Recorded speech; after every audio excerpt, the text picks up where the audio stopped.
ما شاء الله لا قوة إلا بالله العلي العظيم. أعوذ بالله من الشيطان اللعين الرجيم. بسم الله الرحمن الرحيم. الحمد لله رب العالمين والصلاة والسلام على أشرف الأنبياء والمرسلين سيدنا أبي القاسم محمد. اللهم صل على محمد وعلى محمد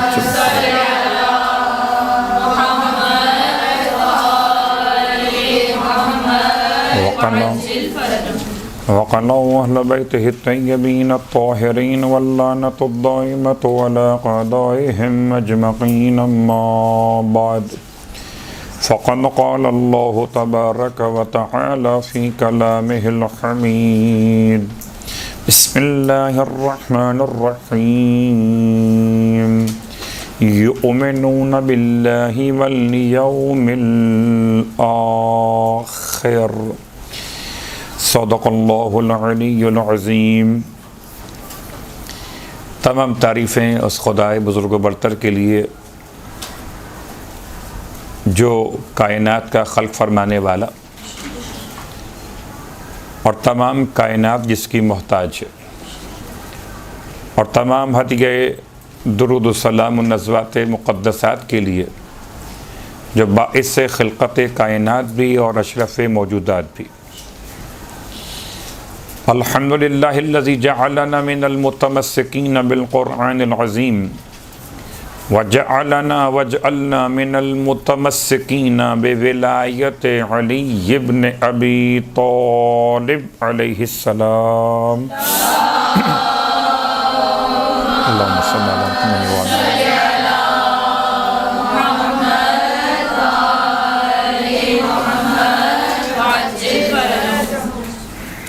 تمام معزز طالبات اور تمام سامعین اور حاضرین جہاں جہاں تک آواز پہنچے، تمام کی خدمت میں السلام علیکم ورحمۃ اللہ وبرکاتہ. شکر خداوند متعال کے ساتھ کہ پھر ایک مرتبہ عقائد کے موضوع پر خدا نے توفیق عطا فرمائی کہ کچھ جملے آپ کی خدمت میں عرض کیے جائیں تاکہ یہ بات آگے تک مکمل ہو سکے. عقائد کے دو مرحلے خاص طور پر یاد رکھے جائیں تو بہتر ہوا کرتا ہے. ایک مبدأ اور ایک معاد، جہاں سے انسان کی بنیاد اور آغاز مبدأ، اور جہاں پر انسان کی بازگشت یا پلٹ کے جانا معاد. مبدأ کے لیے اور معاد کو ملاتے ہوئے قرآن مجید فرقان حمید متعدد مقامات پر پروردگار نے نیک اور صالح افراد کی تعریف میں ارشاد فرمائے، یؤمنون باللہ والیوم الآخر. خدا کی بارگاہ میں سجدہ کرنے والے، آیات کی تلاوت کرنے والے، اس سے خشوع اور خضوع اختیار کرنے والے، عقائد میں اور ایمان میں دو کیفیات کو لیے ہوئے ہوتے. ایک عقیدہ اور ایمان اللہ کی ذات پر، اور ایک عقیدہ اور ایمان روز آخرت پر. یؤمنون باللہ والیوم الآخر، دو باتیں خاص، ایک اللہ کی ذات پر ایمان اور ایک روز آخرت پر ایمان. گرچہ کچھ باتیں بیان کر چکے اپنے سابقہ درس میں عقائد کے حوالے سے، اور ہمارا عنوان بھی یہی کہ بنیادی عقائد، یقیناً بنیاد مضبوط رہے تو عمارت مستحکم رہتی ہے. انسان سارے اعمال انجام دے مگر عقیدہ توحید درست نہ ہو، انسان سارے اعمال انجام دے مگر خدا کی عدالت کا قائل نہ ہو، انسان سارے اچھے کام کرے مگر ختمیہ مرتبت کی نبوت پر اعتماد نہ ہو، سارے نیک کام کیے جائیں مگر امامت سمجھ میں نہ آئی ہو، تو ویسے ہی قیامت ہو جاتی ہے. البتہ قیامت عقیدہ بھی ہے. ایک قیامت لفظ کے اعتبار سے، ایک عقیدے کے اعتبار سے۔ لفظاً قیامت کا عنوان عقیدے قیامت سے ذرا مختلف ہے۔ قیامت تباہی بربادی کا نام ہے الفاظ کے اعتبار سے، گرچہ یہ بھی ہمارے اور آپ کے معاشرے میں سمجھے جانے والے الفاظ کے اعتبار سے۔ اصلاً قیامت کا لفظی ترجمہ ہے جہاں پر قیامت یعنی قیام کیا جائے، اقامت کی جائے، لوگ کھڑے ہو جائیں۔ البتہ قیامت کی وضاحت سے پہلے میں چاہوں گا کہ امام تقی جواد علیہ الصلاۃ والسلام کی بارگاہ سے اللہم صلی علی محمد و آل محمد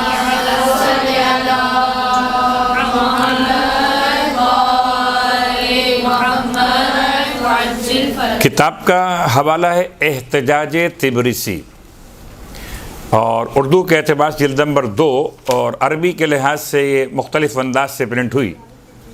احتجاج تبریسی 6 صدی ہجری کے اعتبار سے یعنی قرن ششم کے اعتبار سے ابو منصور احمد بن علی ابن ابی طالب نام کی ایک علمی شخصیت نے کتاب کو مرتب کیا۔ اس کتاب میں ائمہ معصومین اور خاص طور سے چہردہ معصومین کے احتجاجات کو بیان کیا گیا۔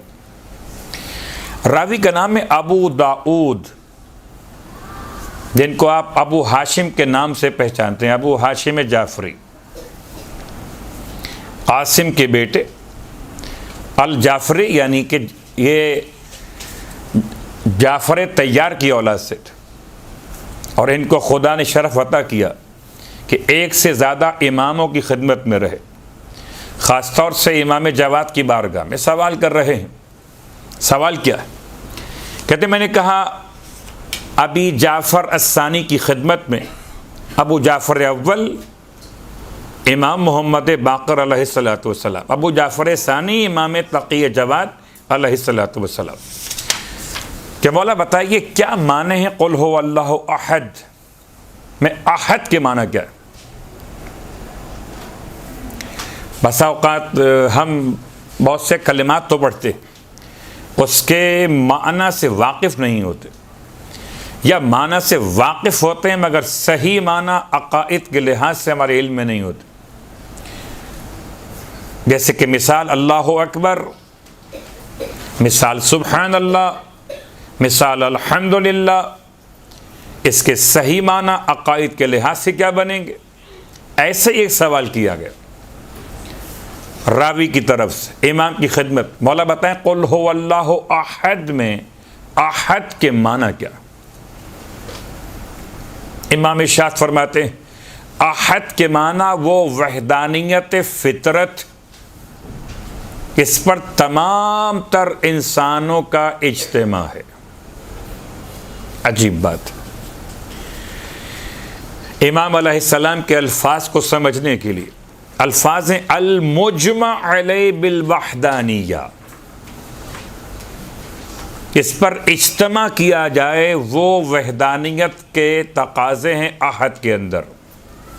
خدا کا واحد ہونا ایک ایسا امر ہے جس سے کسی کے لیے بھی انکار ممکن نہیں ہے۔ اما سمعتہ، اے ابو داؤد کیا تم نے خدا کی بات نہیں سنی؟ خدا اپنے کلام میں کہتا یقول وَلَئِن سَأَلْتَهُمْ مَنْ خَلَقَ السَّمَاوَاتِ وَالْأَرْضِ وَسَخَّرَ الشَّمْسَ وَالْقَمَرَ لَيَقُولُنَّ اللَّهُ۔ جب ان سے سوال کیا جائے وَلَئِن سَأَلْتَهُمْ، حبیب اگر آپ ان کافروں سے سوال کیجئے من خلق السماوات والارض، کس نے پیدا کیا ہے آسمانوں کو اور زمینوں کو، کس نے مسخر کیا شمس اور قمر کو، لَيَقُولُنَّ اللَّهُ، تو یہ جواب دیں گے صرف اللہ نے کیا ہے۔ امام اس آیت کو پیش کرنے کے بعد ارشاد فرمایا ثم یقولون بعد ذلک لہ شریک و صاحبہ، توحید کا اقرار کرنے کے بعد انہوں نے اس میں ملاوٹ کی. ثم پھر کہہ دیا یقولون انہوں نے کہ وہ شریک بھی رکھتا ہے اور صاحبہ اپنے ساتھ خاندان بھی رکھتا ہے. جیسے کہ خدا کے بارے میں فرشتوں کے عنوان سے بیٹیاں کہہ کر یاد کیا گیا، یا تثلیث کے قائل ہوئے عیسائیت کے اقرار کرنے والے. تو قل هو اللہ احد میں احد ایسی وحدانیت کا پیغام ہے جس پر تمام کے تمام انسانیت نے اجتماع کیا، بعد میں ملاوٹ کی. یا یوں کہہ لیجئے کہ عرب کے جوہلا پتھروں کو پوجنے والے بھی اتنی بات سمجھتے تھے کہ آسمان یہ پتھر کے بت نہیں بنا سکتے، زمین یہ پتھر کے بت نہیں بچھا سکتے، یہ ہمارے ہاتھوں کے بنے ہوئے بت یہ سورج اور چاند کو مسخر نہیں کر سکتے. لَيَقُولُنَّ اللَّهُ، تو یہ اس کے بارے میں اللہ کے قائل ہوئے. فَقُلْتُ، راوی کہتا ہے میں نے پھر امام سے پوچھا کہ قولہ، یہ جو لوگ کہتے ہیں خدا کے بارے میں لا تدرکہ الابصار، جو قرآن کی آیت بھی پڑھی جاتی ہے کہ خدا کون؟ لا تدرکہ الابصار، جسے آنکھوں سے درک نہیں کیا جا سکتا. اس کے کیا معنی؟ چونکہ یہ ایام رجب ہیں اور خاص طور سے رجب کی 10 تاریخ کی مناسبت کو دیکھتے ہوئے اس عنوان کو امام جواد سے منسوب کیا گیا، یعنی توحید امام جواد کی نگاہ میں. قال یا ابا ہاشم، آپ فرماتے ہیں اے ابا ہاشم، اوہام القلوب ادق من ابصار العیون. اے ابو ہاشم، دلوں کے وہم زیادہ دقیق ہوتے ہیں آنکھوں کی بصارت کے مقابلے پر. دلوں کے وہم، دلوں کے خیالات زیادہ دقیق ہوتے ہیں آنکھوں کے بصارت کے مقابلے پر. انت قد تدرک بوہمک السند والہند. امام نے اس جملے میں سندھ کا نام بھی لیا. فرماتے ہیں ابو ہاشم، بے شک کہ تم درک کر سکتے ہو، دیکھ سکتے ہو اپنے خیال کے اعتبار سے، بے وہمی کا، اپنے دل کے وہم کے اعتبار سے، سندھ کو اور ہند کو.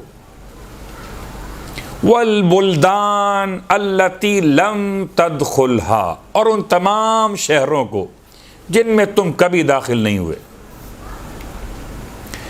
مثلا اس بات کو ہم آسان کر لیں کہ جن جن شہروں میں آپ نہیں گئے، مثلا آپ نہیں گئے بعض شہروں میں دنیا بھر کے، اگر آپ کے سامنے شہروں کے نام لیے جائیں تو آپ شہروں کا تصور قائم کر سکتے ہیں. شہر کیسے ہوتے ہیں یہ آپ کے علم میں، کچھ سڑکیں ہوں، کچھ راستے ہوں، کچھ مکانات ہوں، کچھ عمارتیں ہوں، کچھ روشنیوں کا عنوان ہو، یہ شہر ہوتا ہے.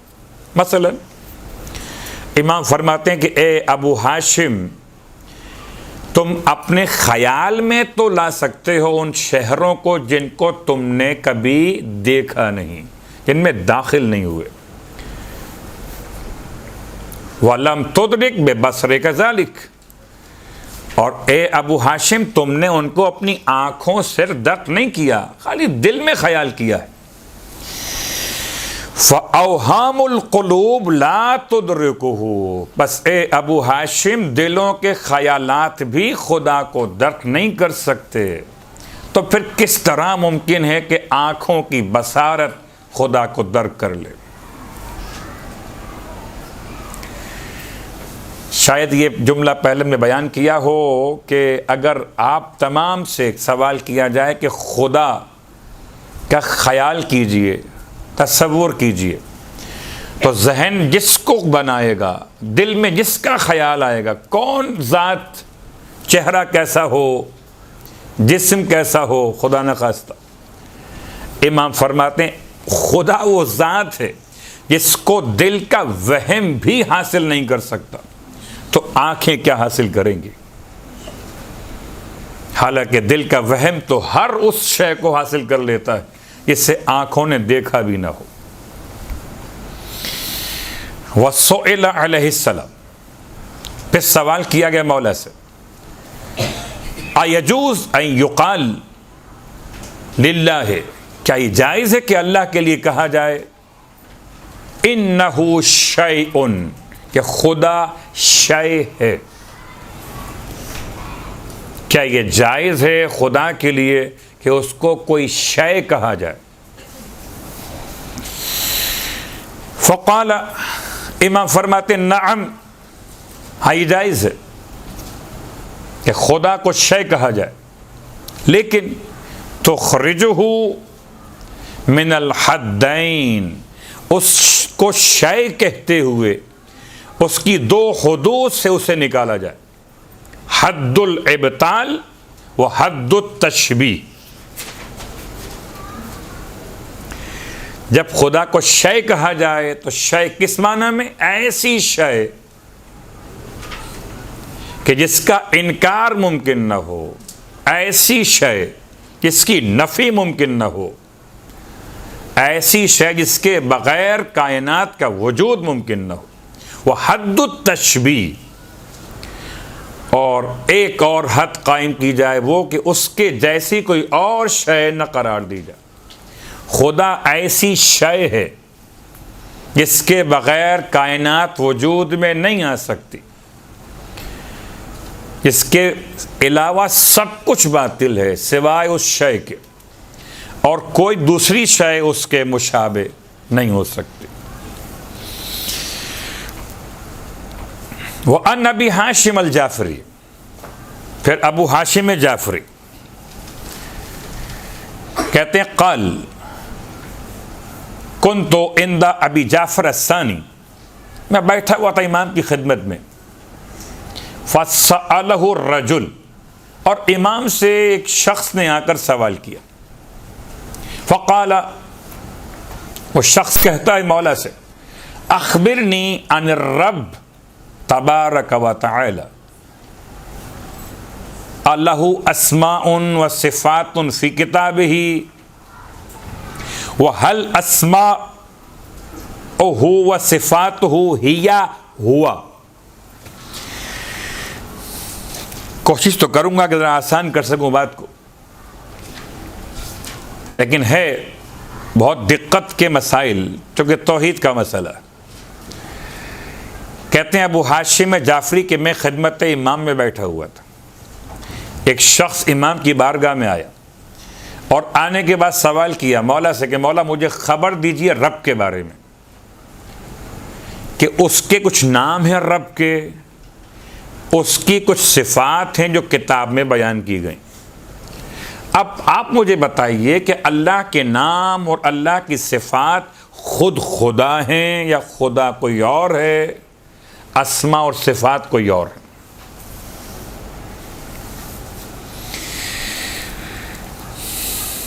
اب یہ بظاہر تو بڑا آسان بھی ہو سکتا ہے کہ اللہ کے نام کتنے، کیا 99 نام اللہ کے، یا اللہ کے نام کتنے؟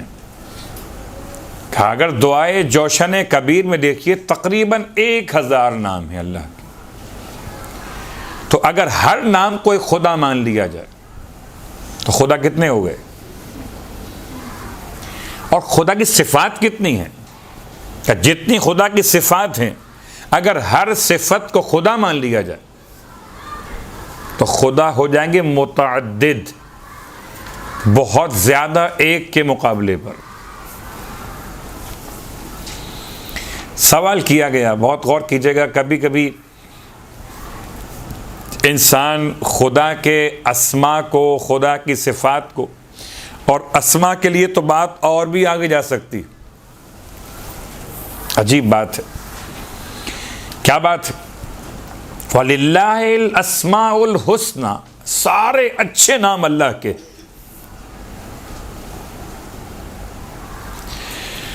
اور کتاب اصول کافی سے روایت امام جعفر صادق علیہ الصلوۃ والسلام کی، اللہم صلی علی محمد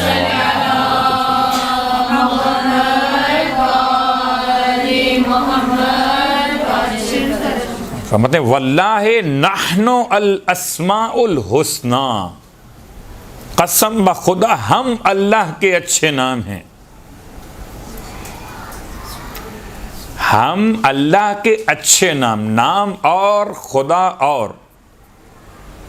راوی کا سوال سمجھیے پھر کہ جو قرآن مجید میں اللہ کے نام بیان ہوئے، اللہ کی صفات بیان ہوئی، کیا یہ نام اور صفت ہی اللہ کی ذات ہے؟ سوال۔ فقال ابو جعفر، فرمایا مولا نے، ان لہذا الکلام وجہین، اس تمہارے کلام کی دو صورتیں ہو سکتی ہیں۔ ان کنت تقول، اگر تم یہ کہتے ہو، ہیا ہوا، یہ اسماء و صفات ہی خدا ہیں، ہیا ہوا، اگر تم یہ کہتے ہو تو انہ ذو عدد و کثرت، تو خدا ہو جائیں گے متعدد اور کثیر۔ فتعالی اللہ عن ذلک، اور اللہ اس بات سے بہت بلند ہے کہ اس کے لیے تعدد اور کثرت کا قائل ہوا جائے۔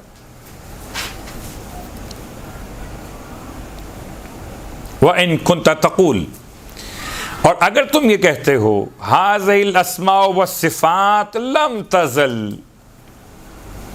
کہ نہیں یہ سارے اسماء اور صفات جب سے خدا ہے تب سے ساتھ ساتھ ہیں،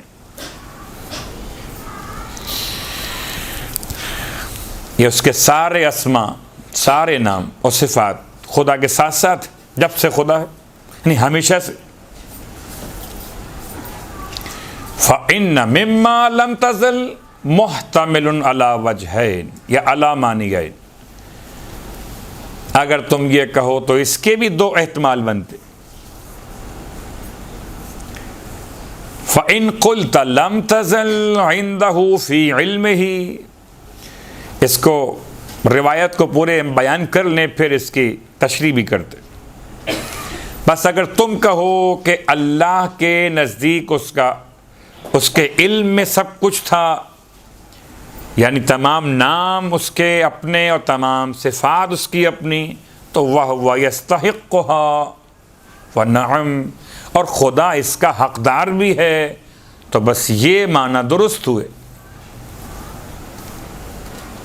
وَإِن كُنْتَ تَقُولُ، اور اگر تم یہ کہو کہ لم تزل صورها وحجاؤها وتقطيع حروفها فمعاذ اللہ، اگر یہ تم یہ کہو کہ نہیں یہ ہمیشہ سے اللہ کے نام اور اللہ کی صفات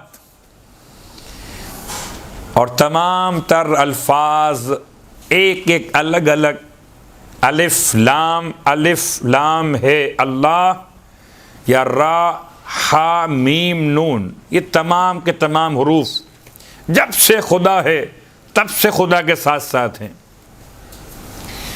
فمعاذ اللہ ان یکون معہ شیء غیرہ، تو یہ اللہ کی پناہ کہ کوئی اور شے اللہ کے ساتھ ازلی کہی جائے، چاہے وہ یہ حروف ہی کیوں نہ ہوں۔ بل کان اللہ تعالی ذکرہ ولا خلق ثم خلقہ وسیلۃ بینہ وبین خلقہ، اللہ اکیلی ذات، اس نے اپنی صفات کو ظاہر کیا، اپنے ناموں کو وسیلہ بنایا اپنے اور مخلوقات کے درمیان۔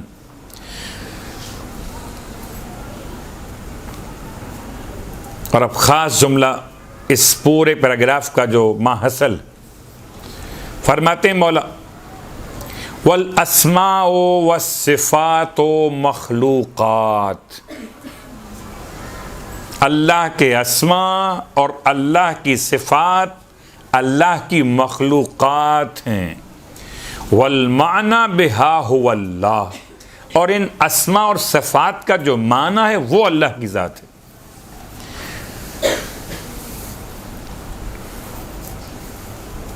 پروردگار عالم کے صفات کو دیکھیے، اس کے ناموں کے اعتبار سے، تو آپس میں آپ کو محسوس ہوگا کہ بہت سے صفات ایسی ہیں جو متضاد ہیں۔ کیا مطلب؟ اللہ قہار بھی ہے، اللہ جبار بھی ہے، اللہ قادر بھی ہے، اللہ غفار بھی ہے، اللہ ستار بھی ہے۔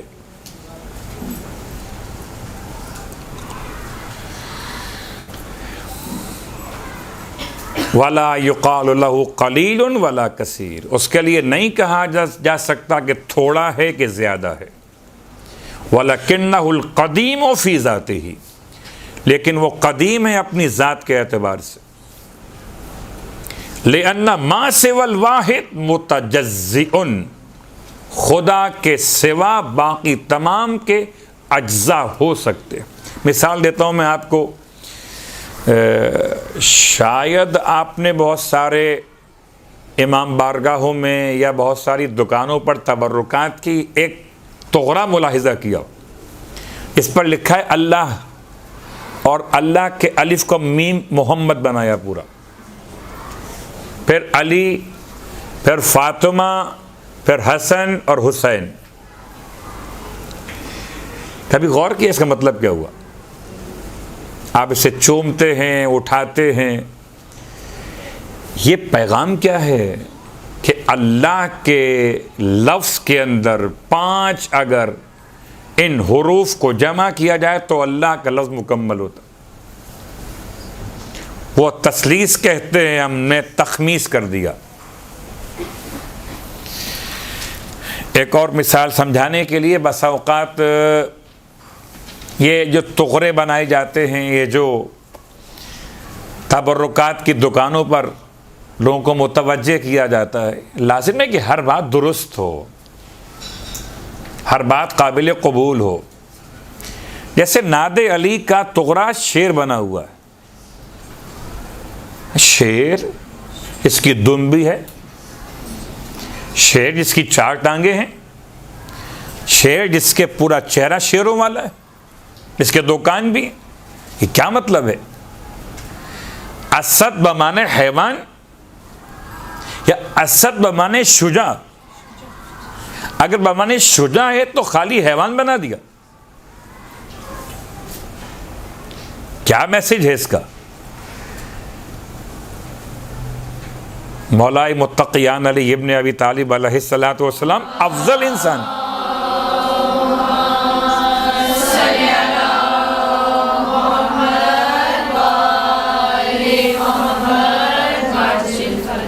نام نہاد پڑھنے والوں نے اس جملے کو ایسے پڑھ دیا۔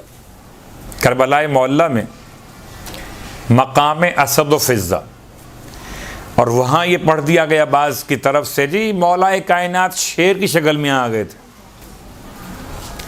تو شاید وہ اسی سے متاثر ہوئے ہوں گے۔ جب نہاد علی شیر ہو سکتی تو خود مولا علی شیر کیوں نہیں بنیں گے؟ لا حول ولا قوت، جہلا کی بات سے اختلاف کرتے ہوئے۔ تو لفظ پروردگار، لفظ اللہ، یہ اللہ جو لفظ ہے یہ خدا ہے، یا اس اللہ کے جو معنی ہیں مقصود وہ خدا ہے؟ اگر لفظ اللہ خدا ہے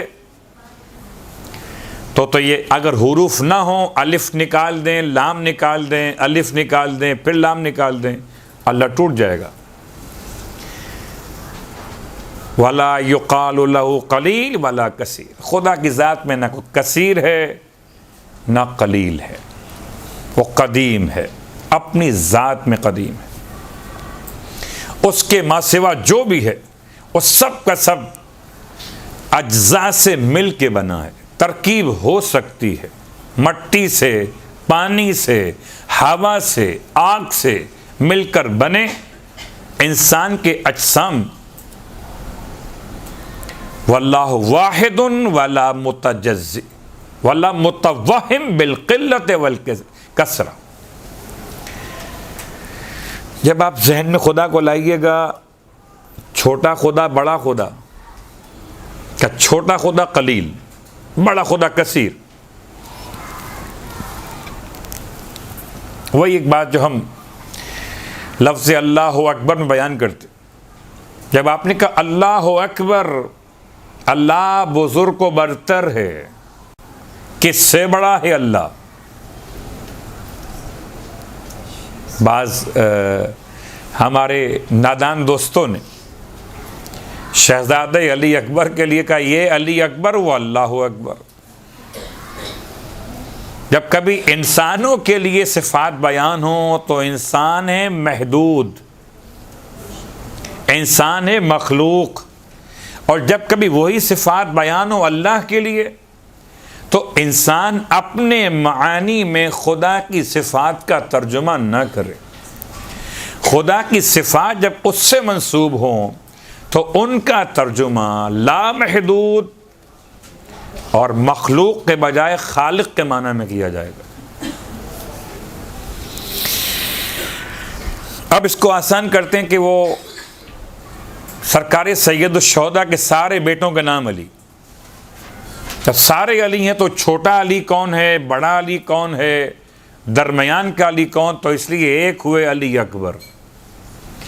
اکبر مانے وہ چھوٹے علی سے جو بڑا علی ہے وہ علی اکبر۔ اب کہیے اللہ اکبر تو کوئی چھوٹا اللہ موجود نہیں ہے، جس سے کہیں یہ بڑا اللہ ہے، تو وہ چھوٹا اللہ جو ہے وہ صغیر ہو گیا، یہ اکبر ہو گیا نہیں۔ اللہ اکبر من ان یحمد، جتنی اس کی تعریف کی جائے، جتنی اس کی صفات بیان کی جائیں، وہ تمام اپنی بیان کی گئی صفات اور تعریف سے بھی بلند ہے۔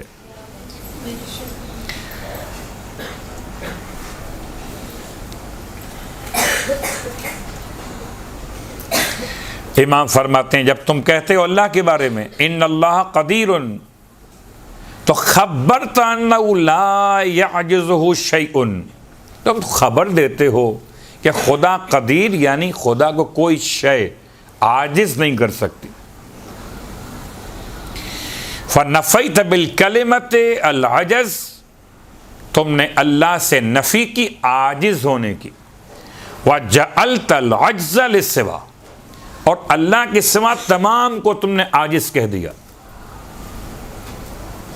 جب آپ کہیے خدا قدیم، صرف خدا قدیم ہے، صرف خدا قادر ہے، خدا قادر ہے صرف، تو خدا کے ماں سوا سب عاجز ہو گئے۔ اس کے دو فائدے ہوئے، ایک خدا کے لیے آپ نے اعلان کیا، خبر دی کہ خدا کو کوئی چیز عاجز نہیں کر سکتی، اور باقی تمام خدا کے ماں سوا سب کہیں نہ کہیں جا کر عاجز ہو جاتے۔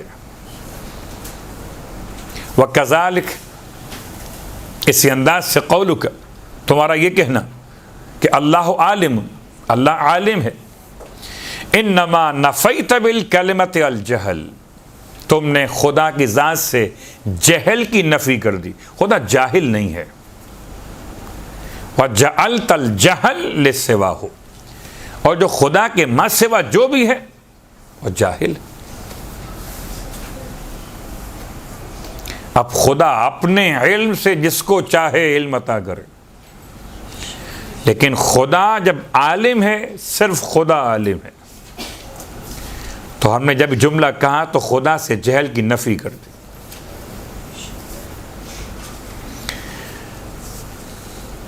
فَإِذَا أَفْنَى اللَّهُ الْأَشْيَاءَ، اگر خدا تمام اشیاء کو فنا کر دے تو یہ صورت، یہ ہجو، یہ حروف سب ختم ہو جائیں گے۔ جو اللہ کے اسماء و صفات پڑھ رہے ہیں، اگر خدا تمام حروف کو ختم کر دے تو یہ ختم ہو جائیں گے۔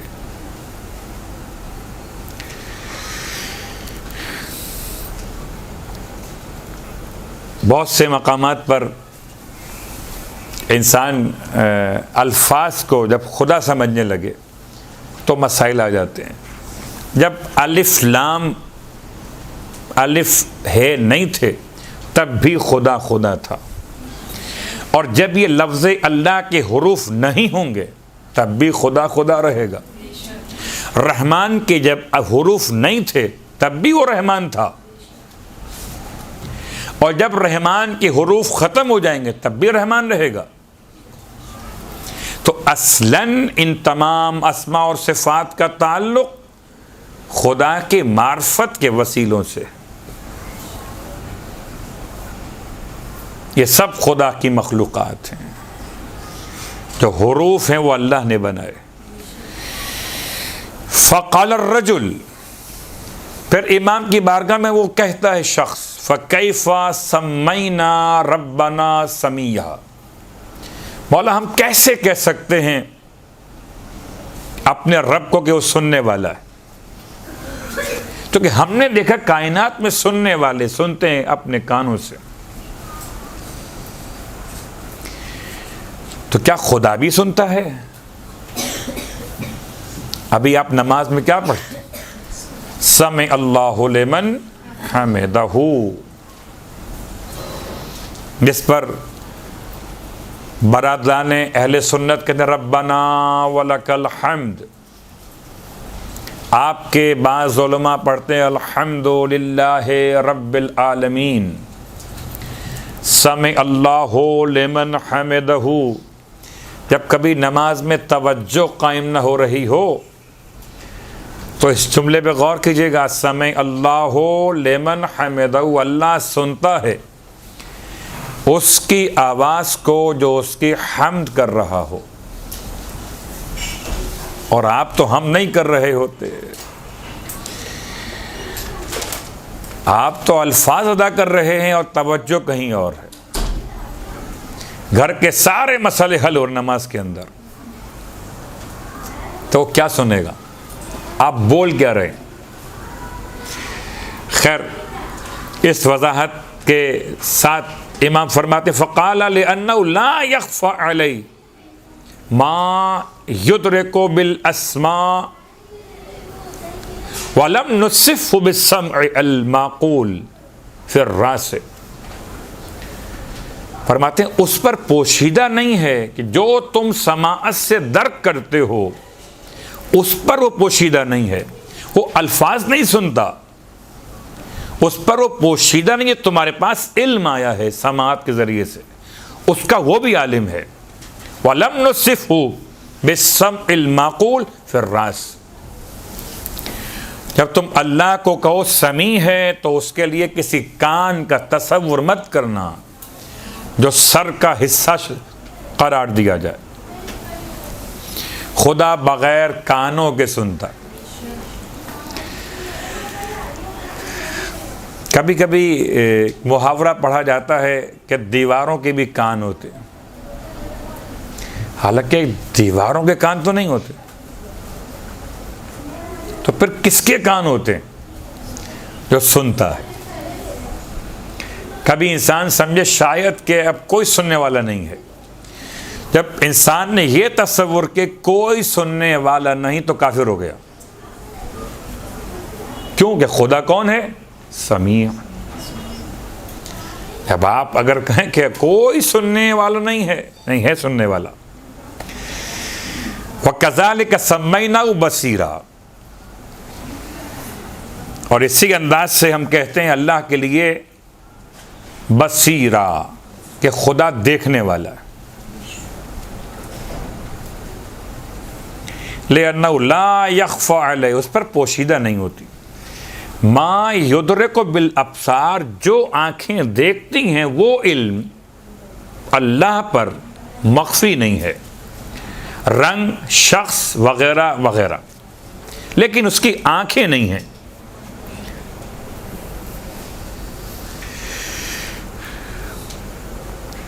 اس کا مطلب یہ ہوا کہ اگر خدا کسی بھی ذات میں صلاحیت پیدا کر دے دیکھنے کی تو وہ چیزیں دیکھ سکتی ہیں، چاہے ان کی آنکھیں ہوں یا نہ ہوں. یہ جو آنکھیں دیکھتی ہیں تو آنکھیں بذات خود نہیں دیکھتی، بلکہ خدا نے ان کو دیکھنے کی صلاحیت دی ہے. وہ جب چاہے واپس لے لے، آنکھیں رہ جائیں گی، دکھائی نہیں دے گا. یہ کیا ہوا؟ اچانک سے انسان کی آنکھیں کام کرتے کرتے کسی بیماری کا شکار ہوئی، آنکھیں تو رہ گئیں، بینائی چلی گئی. بینائی بھی ہے، آنکھیں بھی ہیں، مگر روح چلی گئی.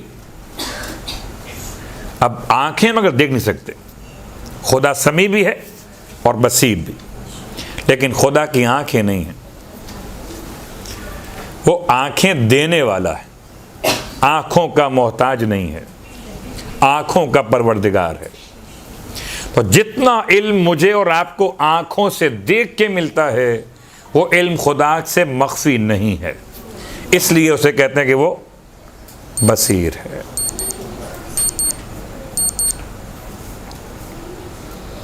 وہ کہاں تک دیکھتا ہے؟ اس کا وجود، اس کا ایڈریس کیا ہے؟ کوئی اگر آپ سے پوچھے بتائیے خدا کا پتہ کہاں پر، خدا کہاں ملے گا؟ آپ میں خدا ملے گا مسجد میں. غلط. خدا کہاں ملے گا؟ کہ مصلی پر. غلط. خدا کہاں ملے گا؟ آئیے خود خدا سے پوچھتے ہیں کہ اس کا ایڈریس کیا ہے. تو خدا نے سورہ مبارکہ قاف میں آیت نمبر 16، 17، 18، 19، 20 ان تمام آیات پر غور کیجئے تو یہ آپ کو بتا رہے وَلَقَدْ خَلَقْنَا الْإِنسَانَ وَنَعْلَمُ مَا تُوَسْوِسُ بِهِ نَفْسُهُ. اور دیکھو ہم نے انسان کو خلق کیا اور ہم جانتے ہیں جو انسان کے دل میں خیال گزرتا ہے. سورہ قاف. وَنَحْنُ أَقْرَبُ إِلَيْهِ مِنْ حَبْلِ الْوَرِيدِ. خدا کا ایڈریس کیا ہے؟ وہ کہتا ہے میں نہیں، ہم زیادہ قریب ہیں. اردو زبان میں ترجمہ نہیں ہو سکتا اقرب کا.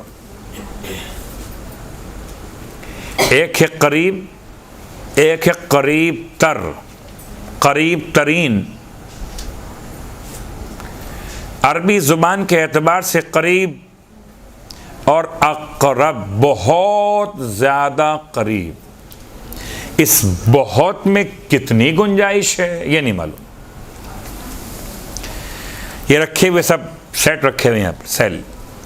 قریب قریب قریب قریب. اقرب کون؟ جو سب سے قریب ہو، سب سے قریب. کتنا قریب؟ آپ فاصلہ آپ نے. اس لحاظ سے خدا کے لیے لفظ اقرب استعمال اس نے خود کیا. من حبل الورید. یہ ورید کہتے ہیں رگوں کو، وینس. حبل کہتے ہیں رسی کو. اور رسی جب بھی بنتی ہے تو خالی ایک دھاگا نہیں ہوتا، 3، 4، 5 دھاگے ملاتے ہیں رسی بن جاتی. حبل الورید یہ جو شرک حیات ہے، یہ جو رگوں کی بنی ہوئی ایک رسی ہے، خدا اس سے بھی قریب ہے.